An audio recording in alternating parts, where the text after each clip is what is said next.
إن الحمد لله نحمده ونستعينه ونستغفره ونؤمن به ونتوكل عليه ونعوذ بالله من شرور أنفسنا ومن سيئات أعمالنا من يهده الله فلا مضل له ومن يضلله فلا هادي له ونشهد أن لا إله إلا الله وحده لا شريك له أرسله بالحق بشيرا ونذيرا وداعيا إلى الله بإذنه وسراجا منيرا فإن أصدق الحديث كتاب الله وخير هدي محمد صلى الله عليه وسلم وشر الأمور محدثاتها وكل محدثة بدعة وكل بدعة ضلالة وكل ضلالة في النار أعوذ بالله من الشيطان الرجيم بسم الله الرحمن الرحيم يا أيها الذين آمنوا اتقوا الله حق تقاته ولا تموتن إلا وأنتم مسلمون يا أيها الذين آمنوا اتقوا الله وقولوا قولا سديدا يصلح لكم أعمالكم ويغفر لكم ذنوبكم ومن يطع الله ورسوله فقد فاز فوزا عظيما وقال الله تبارك وتعالى في موضع آخر بسم الله الرحمن الرحيم يا أيها الذين آمنوا كتب عليكم الصيام كما كتب على الذين من قبلكم لعلكم تتقون رب اشرح لي صدري ويسر لي أمري واحلل عقدة من لساني يفقهوا قولي ربي زدني علما اللهم ربي زدني علما সম্মানিত উপস্থিতি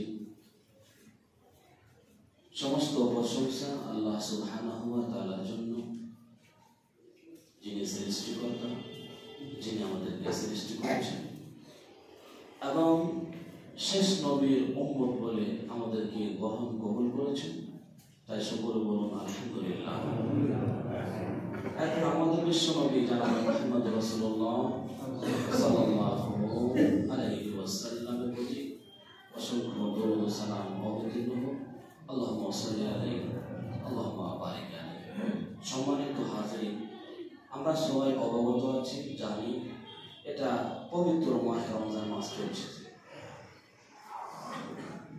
রমজান মাসটাকে কিভাবে কাটাবো রমজান মাসটা আমাদের জন্য আল্লাহ সুবহানাহু ওয়া তাআলা কেন ফরজ করলেন তার কারণ কি আল্লাহ সুবহানাহু ওয়া তাআলা আমাদের প্রতি রোজাটা ফরজ করা তার উদ্দেশ্য তার মকসদ কি আজকে আমরা জেনে নেব ইনশাআল্লাহ আল্লাহ সুবহানাহু কাছে আমরা অনুরোধ আবেদন প্রার্থনা দোয়া করি যে আল্লাহ আজকে জুমার খুতবাতে যতটুকু আমরা আলোচনা শুনবো তার চেয়ে বেশি আমল করা না তুমি তৌফিক দান করো, বলো আমিন। সম্মানিত হাজিরিন, রমজান মাস, রমজান হচ্ছে, এর আগে বলেছি গত খুতবাতে, রমজান অর্থ হচ্ছে পুড়ে যে কোনো জিনিসকে পুড়ে ছাড়খাড় করে দেওয়া।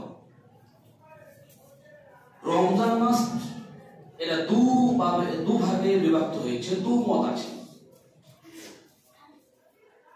প্রথম মত, প্রথম ফল, প্রথম রায়, আলিম ওলামারা বলছেন যে রমজান মাসটা যখন নাজিল হয়, রমজান মাস যখন যে মাসে নাজিল অবতীর্ণ হয়, সে মাসটা প্রচন্ড গরম ছিল, তাপমাত্রা বেশি ছিল।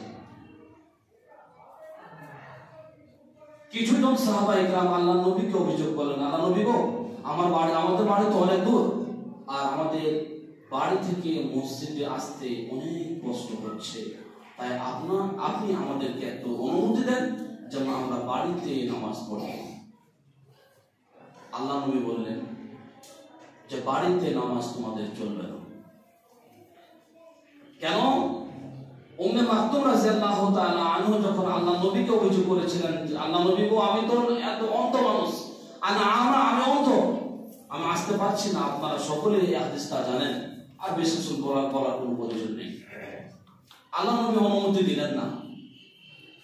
কেন? সুস্থ থাকা সত্ত্বেও বাড়িতে নামাজ পড়ার অনুমতি চাইলেন সাহাবায়ে কেরাম। তার মূল কারণ হচ্ছে যে মাসে এই পবিত্র মাহে রমজান নাজিল হয়, বা পবিত্র রমজান মাসটা অবতীর্ণ আল্লাহর পক্ষ থেকে আমাদের জন্য রোজাটা ফরজ করা হয়, সে মাসটি অনেক অনেক বেশি কি ছিল, তাপমাত্রা বেশি ছিল। তো তাপমাত্রাতে মানুষের শরীর, মানুষের চামড়ার স্কিন, মানুষের শরীরে ক্ষতিকর হয়। সাধারণত ছোট বাচ্চা, শিশু বাচ্চা, ছাগলের বাচ্চা, ওটের বাচ্চা গরম তাপমাত্রা বরদাস্ত সহ্য করতে পারে না। এটা ব্যাখ্যাতে আল্লাহ নবী বলছেন যে রমজান মাস, রমজান হচ্ছে মানুষের গুনাহ খাতাকে পড়ে ছাড়খাড় করে দেওয়া।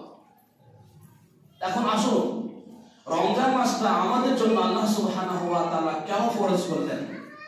এতটি আমাদেরকে 28 ঘন্টা 27 ঘন্টা উপবাস থাকি, অনাহারে থাকি, আমাদের লাভটা কি? কেন আমরা রোজা রাখবো? আল্লাহ সুবহানাহু ওয়া তাআলার মকসদ, উদ্দেশ্য, টার্গেট কি? এটা আমরা কোরআন থেকে জিজ্ঞাসা করব। হাদিসের ভিতরে এসেছে সাহাবায়ে কেরাম রমজান মাসটার আগে 6 মাস আগে থেকে দোয়া করতেন, আল্লাহ গো, আমাদের নসিবে যেন রমজান মাসটা কবুল করে নিও। 6 মাস আগে থেকে দোয়া করতেন।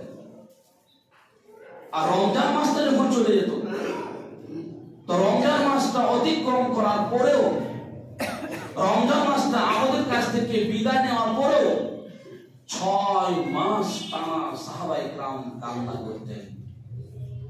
কেন কান্না করতেন বলেন তো? একটা 6 মাসের আগে, রমজান মাস আসার পূর্বে 6 মাস থেকে আগে দোয়া করতেন, আল্লাহ গো, আমাদের নসিবে, আমাদের কপালে যেন, আমাদের নসিবে যেন রমজান মাসটা আল্লাহ তুমি কবুল করে নিও, যেন আমরা ভালোভাবে সুন্নতভাবে রমজান মাসটা আমল করতে পারি, আর আমল করার পরে আমি জান্নাতুর রায়হান লাভ করতে পারি। 6 মাস আগে দোয়া করতেন। এবং রমজান মাসটা যখন বিদায় নিয়ে যেত, রমজান মাসটা যখন অতিক্রম হয়ে যেত, রমজান মাসটা যখন চলে যেত, তখন কিন্তু 6 মাস ধরে সাহাবায়ে কেরাম কান্না করতেন, চিন্তা ভাবনা করতেন এবং দোয়া করতেন, আল্লাহ গো, আমাদের যদি রোজা ইফতারের মধ্যে বা রোজার মধ্যে, ইফতারের মধ্যে, সাহরের মধ্যে, কথাবার্তার মধ্যে, চলাফেরার মধ্যে যদি আল্লাহ গো ত্রুটি হয়ে থাকে, আল্লাহ এখনো পর্যন্ত তোমার আশাবাদী বান্দা বসে আছে, আল্লাহ তুমি আমাদেরকে ক্ষমা করে সুন্নতি অনুযায়ী আল্লাহ জীবনযাপন করার তৌফিক দেন।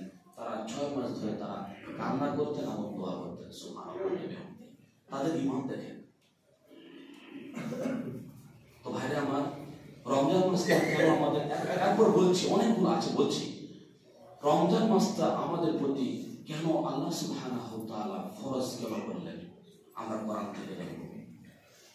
আল্লাহ রাব্বুল আলামিন কোরআনের মধ্যে ঘোষণা করলেন সূরাতুল বাকারা আয়াত নম্বর 183 এর মধ্যে আল্লাহ রাব্বুল আলামিন ঘোষণা করলেন ইয়া আইয়ুহাল্লাযীনা আমানু তাকুল্লাহ ইয়া আইয়ুহাল্লাযীনা আমানু কুতিবা আলাইকুমুস সিয়ামু কামা কুতিবা আলাল্লাযীনা মিন ক্বাবলিকুম লাআল্লাকুম তাত্তাকুন। আল্লাহ রাব্বুল আলামিন বলেন বান্দা বান্দিরা রে, এই ইমানদার বোনেরা, এই আমার বান্দা বান্দিরা, এই আমাকে বিশ্বাস স্থাপন করেছো, আমার প্রতি ঈমান এনেছো, তাদেরকে বলছি তোমরা শুনে নাও, শুনে নাও, শুনে নাও। আমি তোমাদের প্রতি এই জন্য রমজান মাসটা ফরজ করলাম যেন তোমরা এক মাস টানা রমজান ফরজ রোজাটা আদায় করে যেন তোমরা লাআল্লাকুম তাত্তাকুন, যেন তোমরা মুত্তাকি পরিষ্কার হতে পারো। তাহলে আমরা এই আয়াতে আমরা বুঝতে পারলাম যে আল্লাহ সুবহানাহু ওয়া তাআলা আমাদের প্রতি রোজাটা কেন ফরজ করলেন। আমরা এই আয়াত দ্বারা বুঝতে পারলাম যেন আমরা এই পবিত্র মাহে রমজান এক মাস রোজা রাখি যেন আমরা মুত্তাকি পরিষ্কার হতে পারবো। তার মানে আয়াতের বুঝা গেল আমরা যদি রোজা ছাড়া কোটি কোটি টাকা দান করলো মুত্তাকি পরিষ্কার হওয়া যায় না, যায় না। আল্লাহ বললেন লাআল্লাকুম তাত্তাকুন, বান্দা বান্দিরা রে তোমরা রোজাটা ফরজ করলাম এই জন্য। আমার উদ্দেশ্য না তোমাদেরকে অনাহারে থাকা, আমার উদ্দেশ্য না তোমাদেরকে কষ্ট রাখা, আমার উদ্দেশ্য না তোমাদেরকে অনাহারে থাকা, উপবাস থাকা আমার উদ্দেশ্য না। আল্লাহ বলেন বান্দা বান্দিরা রে তোমরা চিন্তিত হয়ো না, কেননা আমি তোমাদের জন্য রোজাটা ফরজ করলাম লাআল্লাকুম তাত্তাকুন, যেন তোমরা মুত্তাকি পরিষ্কার হয়ে জান্নাতুর রায়্যান লাভ করতে পারো। আল্লাহ কবুল করুন, আমিন। রোজাদারের ফজিলত এতটি বিশ্বনবী জনাবে মুহাম্মদুর রাসূলুল্লাহ সকলে বলুন সাল্লাল্লাহু আলাইহি ওয়াসাল্লাম রোজাদারের মর্যাদা, রোজাদারের ফজিলত বয়ান করতে করতে করতে এতটুক চলে গেলেন, এমন পর্যায়ে চলে গেলেন আজ আমরা শুভ সাদিকে সারি খাই, 24 ঘন্টা খাওয়া দাওয়া করে নাই, উপবাস থাকি আমি, অথচ আমি দোকানের মালিক, আমার হাতে চাবি আছে, আমি চেয়েও আমি কিছু খেতে পারতাম, তালা বন্ধ করে ঘর বন্ধ করে আমি কিছু খেতে পারতাম, কিন্তু না আমি আল্লাহ তোমাকে ভয় করে আমি তোমার রমজান মাসটা পালন করি, আল্লাহ যেন আমি মুত্তাকি হতে পারি।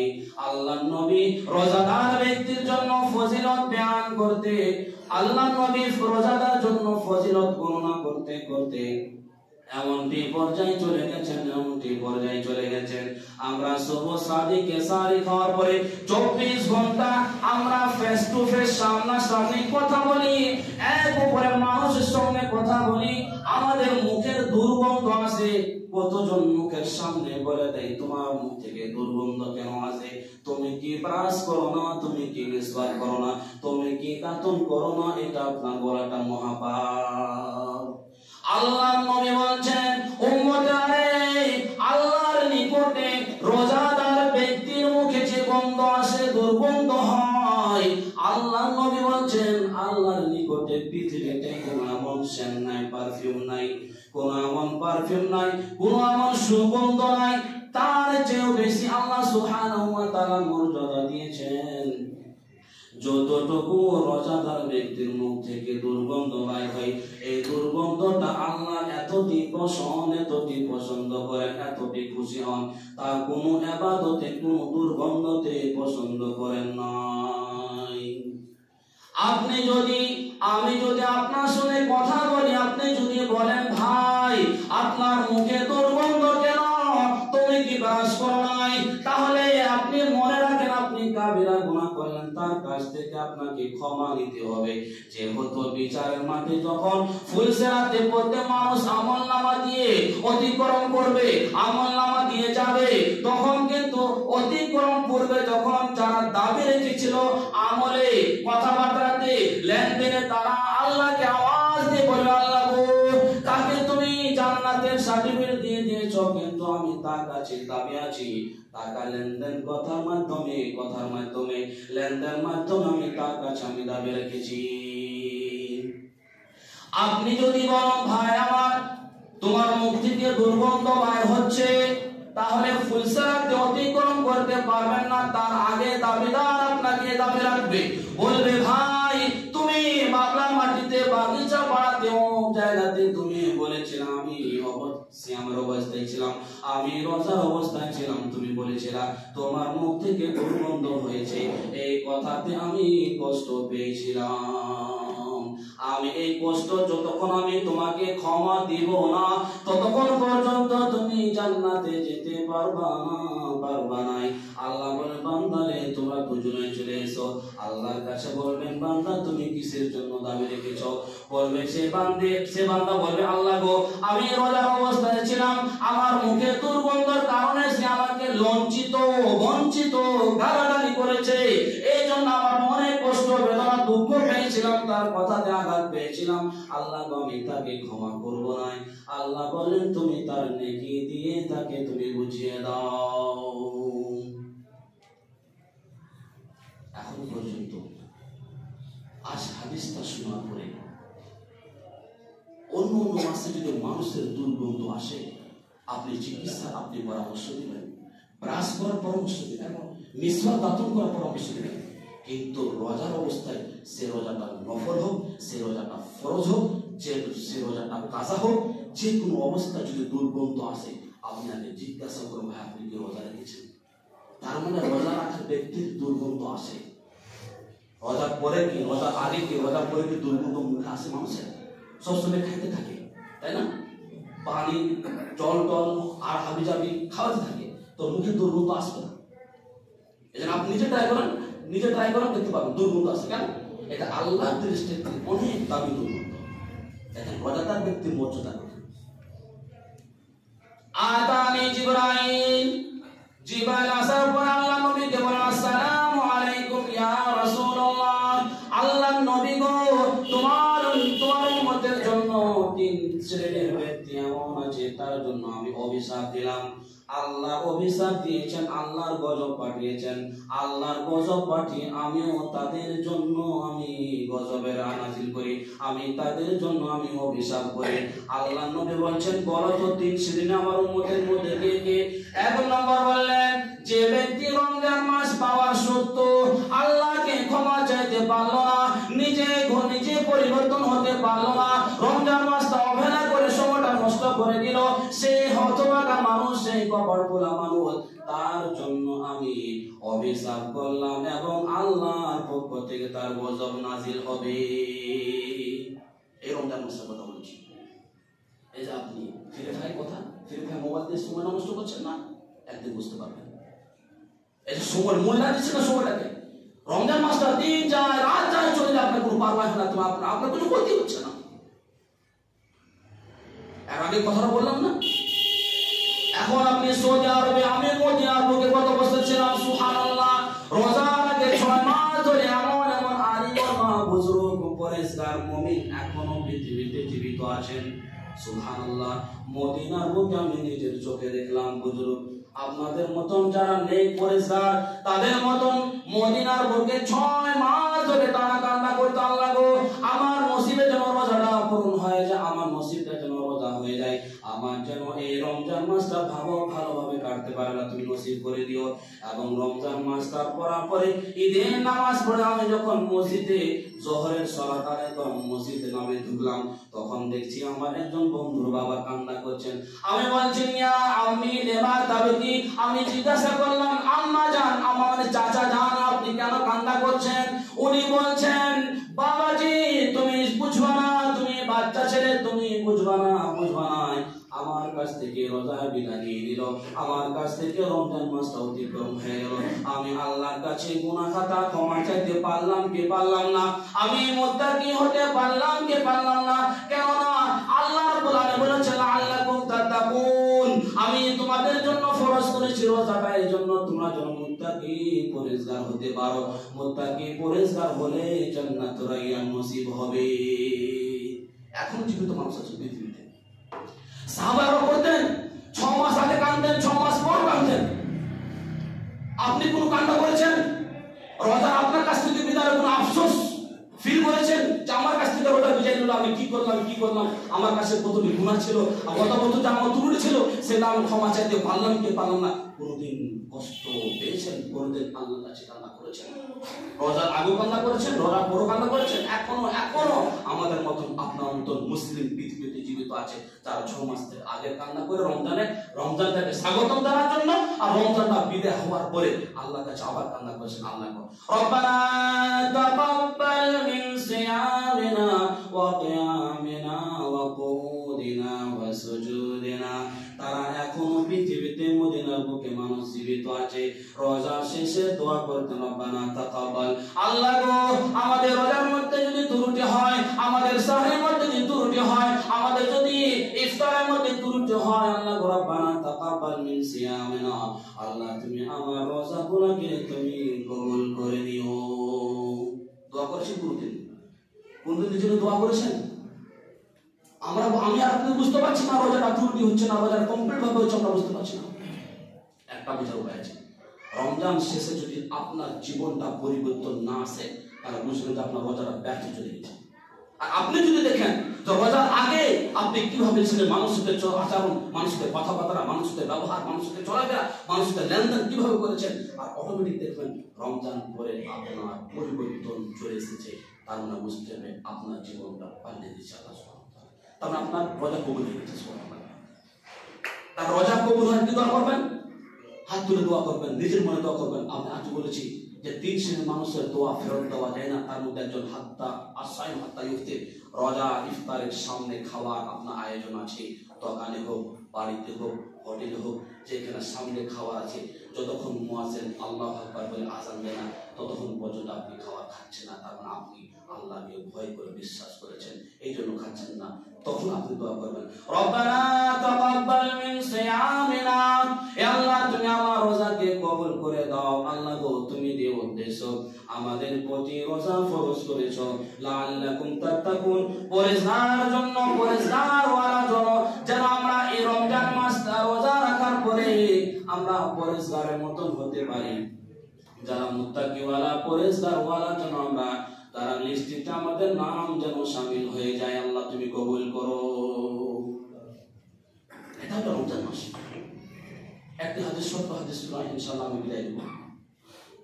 আব্দুল্লাহ বিন তালহা, আপনারা চিনবেন না, ইতিহাস পড়ছেন না। আব্দুল্লাহ বিন তালহা উনি কি জানেন? জীবিতকালে তাদের জন্য আশারা মুবাশশারা 10 ব্যক্তির জন্য জান্নাতের সুসংবাদ দেওয়া হয়েছিল। তারা দুনিয়াতে বেঁচে ছিলেন। আশরায়ে মুবাশশারা জানেন? আশরায়ে মুবাশশারা আরবি ভাষা। আশরা মানে 10, মুবাশশার মানে গুড নিউজ, খুশখবরি দেওয়া, সুসংবাদ দেওয়া, ভালো খবর দেওয়া। তো মদিনার বুকে 10 জন সাহাবায়ে کرام, নবী, সাহাবী, তাবেঈন 10 জন নিয়ে, তার মধ্যে একজন মহিলা ছিলেন, 10 জন নিয়ে তাদের জন্য জান্নাতের খুশির খবর, জান্নাতের সুসংবাদ দেওয়া হয়েছিল। তার মধ্যে আব্দুল্লাহ বিন তালহা বলছি আপনাকে। তিরমিজির বর্ণনা, আব্দুল্লাহ বিন তালহা বর্ণনা করছেন, আল্লাহর নবীর যুগে অনেক দূর থেকে 2 জন সাহাবী এসে ইসলাম কবুল করলেন। 2 জন অনেক পুরাতন মানুষ, 2 জন অনেক ইবাদত, কিন্তু রমজান মাসে তারা যখন ইসলাম গ্রহণ করলো, আল্লাহর নবীকে বিশ্বাস করে, একজন ব্যক্তি ছিল আবিদ মুমিন। তারা দিন দুনিয়াতে কই বই করতে কিন্তু মুসলিম ছিল না, অমুসলিম ছিল। আল্লাহ জান, তার অন্তর জানে, সে জানে আল্লাহ আছে, সে জানে কোরআন আছে, সে জানে ইসলাম সঠিক, কিন্তু সে মুসলিম ছিল না, সে অমুসলিম ছিল। দ্বীনকে বোঝার চেষ্টা করতো। এমন তো অবস্থায় আল্লাহ সুবহানাহু ওয়া তাআলা পক্ষ থেকে তাদের জন্য রহমত নাযিল হয়। 2 ব্যক্তি আল্লাহর নবীর হাতে বায়াত করে ইসলাম গ্রহণ করলেন। এক ব্যক্তি গ্রহণ করার পরে, কিছুদিন ইসলাম গ্রহণ করার পরে যুদ্ধ ঘোষণা হলো। যুদ্ধ ঘোষণার পরে সে ব্যক্তি কিছুদিন ইবাদত করার পরেও যুদ্ধ ঘোষণাতে যুদ্ধতে শহীদ হয়ে সে মারা যায়। সে শহীদ হয়ে মারা গেলেন তিনি। তারপরে একজন তার সঙ্গী সাথী বেঁচে ছিলেন। বেঁচে যাওয়ার পরে ওনার জীবনে সে প্রথম সাথী প্রথম বন্ধু মারার পরে ছোট বন্ধু এক রমজান মাস তার নসিব হয়েছিল। তার বড় বন্ধু পরেশগার, ইমানদার, কোরআন তেলাওয়াতকারী, পরেশগারি, বুজুর্গি, যতগুলা তার গুণ ছিল তার মধ্যে ছিল, কিন্তু বেশি দিন ইবাদত করতে পারলো না, বেশি দিন আল্লাহকে সন্তুষ্ট করতে পারলো না। তার আগে তার দুনিয়া থেকে বিদায় নিয়ে চলে গেলেন। এবং তার ছোট বন্ধু তার জীবনে একটি রমজান মাস পেল। ইনি তো 1 বছর পরে এই ছোট সাহাবী তার বন্ধু তিনি মারা গেলেন। আবু তালহা রাদিয়াল্লাহু তাআলা স্বপ্ন দেখছেন যে তার বড় বন্ধু তো অনেক পরেশগার ছিল, অনেক ইমানদার ছিল, কোরআন তেলাওয়াতকারী ছিল, দান খায়রাতদার ব্যক্তি ছিল, খুব দান খায় করত। আবু তালহা স্বপ্ন দেখছেন দুজন সাহাবী ইন্তেকাল করে আবু তালহা স্বপ্ন দেখছেন যে একদিন বড় বন্ধু এত পরেশগার বাবার সত্য, ছোট বন্ধু সবচেয়ে আগে জান্নাতে প্রবেশ করছে। আবু তালহা বুঝতে পারলেন না ঘটনাটা কি। বড় তার বন্ধু তো পরেশগারি তার চেয়ে বেশি ছিল, তার কম ছিল ছোট বন্ধু, কিন্তু আমলের দিক দিয়ে আবু তালহা রাদিয়াল্লাহু তাআলা বলছেন আমি স্বপ্ন দেখলাম আমার বন্ধু বড় বন্ধু যেন সবচেয়ে ছোট বন্ধু তার বড় বন্ধুর আগে যেন জান্নাতে প্রবেশ করছে। এই কথাটি আল্লাহর নবীর কাছে বয়ান করলেন আবু তালহা। বলে আল্লাহ নবী গো আমি বুঝতে পারলাম না, আমার চোখের সামনে 2 সাহাবী ইসলাম কবুল করলো, একজন বড় সাহাবী একজন ছোট সাহাবী। বড় সাহাবী ইমানদার পরেশগার ইমানদার কোরআন তেলাওয়াতকারী ছিল, কিন্তু ছোট সাহাবী কেন তার চেয়ে আগে জান্নাতে যাওয়ার তার কারণটা কি?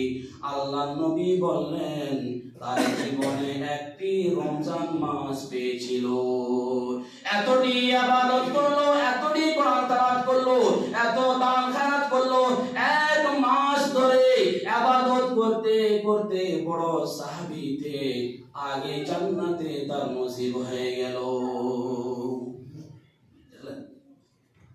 বড় সাহাবী ইমানদার পরেশগার কোরআন তেলাওয়াতকারী দানকারী সব গুণ তার কাছে ছিল, কিন্তু তার চেয়ে ছোট সাহাবী তার চেয়ে আগে জান্নাতে কিভাবে গেল? তার কারণটা কি? তার জীবনে একটি রমজান মাস পেয়েছিল। এই রমজান মাসে তার বড় বন্ধুকে হারিয়ে দিল।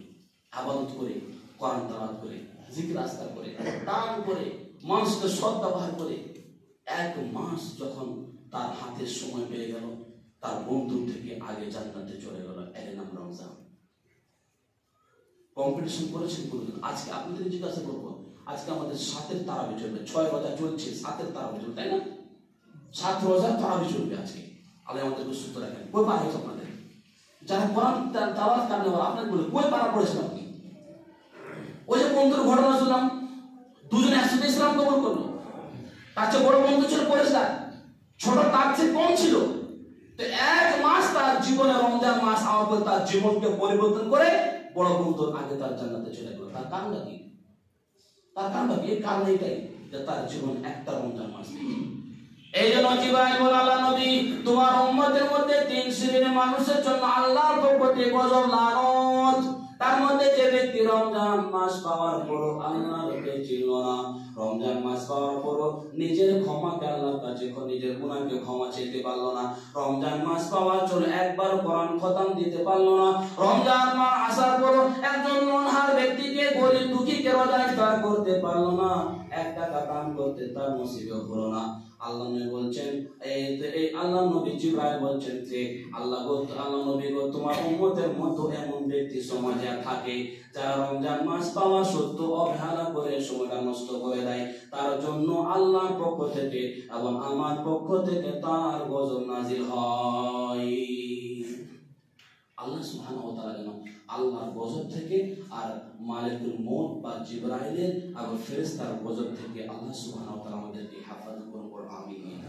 আল্লাহ গো আজকে যতটুকু আমরা হাদিস শুনলাম এই হাদিস অনুযায়ী তার চেয়ে বেশি আমল করা আল্লাহ তুমি তৌফিক দাও আল্লাহ। আল্লাহ এই 7টা রমজান মাস ধরে 6টা চলে যাচ্ছে আল্লাহ, এই 7এর ঘরে চলে এসেছে আল্লাহ। আল্লাহ আমি যদি এই 6টার মধ্যে আমার কিছু ত্রুটি হয়েছে আরো তো আমার সুযোগ আছে আল্লাহ, আমাদের সুযোগ দিও আল্লাহ। ওই যে আল্লাহ 2 ব্যক্তি তোমার ইসলাম কবুল করেছিল আর একজন ব্যক্তি রমজান মাস পাওয়ার পরে তার আমলকে তার জীবনকে পরিবর্তন করে বড় বন্ধুর আগে জান্নাতে চলে গেছো, তার নসিব আমাদের মতন আল্লাহ তুমি বানিয়ে দেবো আমিন। আল্লাহ গো তোমার খাঁটি মুমিন তোমার খাঁটি তোমার বান্দা বান্দি হতে পারে আল্লাহ তুমি আমাকে তৌফিক দেবো আমিন। আল্লাহ গো এখন অনেকগুলো সুস্থ মানুষ রোজা রাখতে পারছে না, গত বছরে রোজা রাত 2টা 3টা যা রেখেছেন কিন্তু এই বছর একেবারে পারছেন না, তার 24 ঘন্টা ওষুধ পানি চলতে আসে আল্লাহ তাদেরকে তুমি নিজের পক্ষ থেকে আরোগ্য দান করো আমিন। আল্লাহ গো অনেক ব্যক্তি রোজা রাখতে চেষ্টা করছে কিন্তু তার ক্ষুধার্ত সহ্য করতে পারছে না, তার সুগার এত বেড়ে গেছে তার ক্ষুধার্ত সহ্য করতে পারে না, তাদেরকে আল্লাহ তুমি আরোগ্য দান করো সুস্থতা দান করে আল্লাহ তুমি রোজা রাখার আল্লাহ সকল মুসলিম মুমিনকে আল্লাহ তুমি তৌফিক দান করো আমিন। ওয়া আখিরু দাওয়া আলহামদুলিল্লাহি রাব্বিল আলামিন।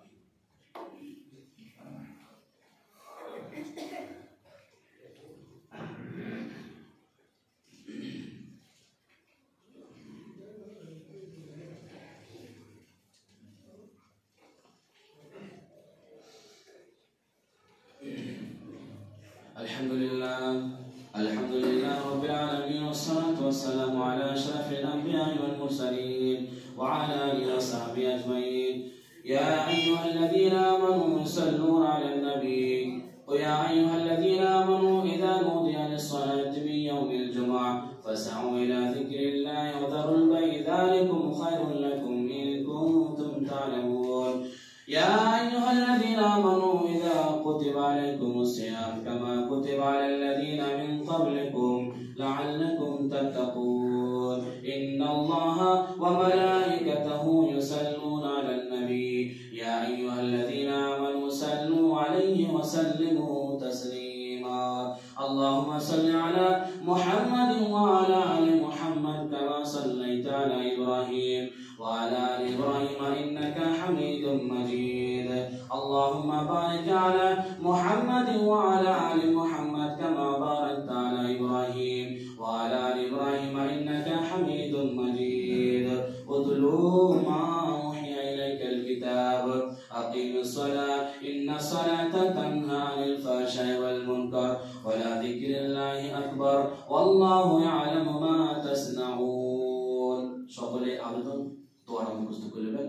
রব্বানা তাকাব্বাল মিন সিয়ামিনা ওয়া কিয়ামিনা ওয়া দুআইনা ইয়া আরহামুর রাহিমিন। এই দোয়াটি চেষ্টা করবেন ইফতারের পূর্বে সাহরের পূর্বে, এগুলো দোয়া কবুল সময় কবুল দোয়া কবুল হওয়ার সময় আল্লাহ আমাদেরকে যেন সঠিক জায়গাতে সঠিক সময়ে আল্লাহ দোয়া করার এবং দোয়া কবুল করার তৌফিক দান করুন আমিন। আসসালামু আলাইকুম।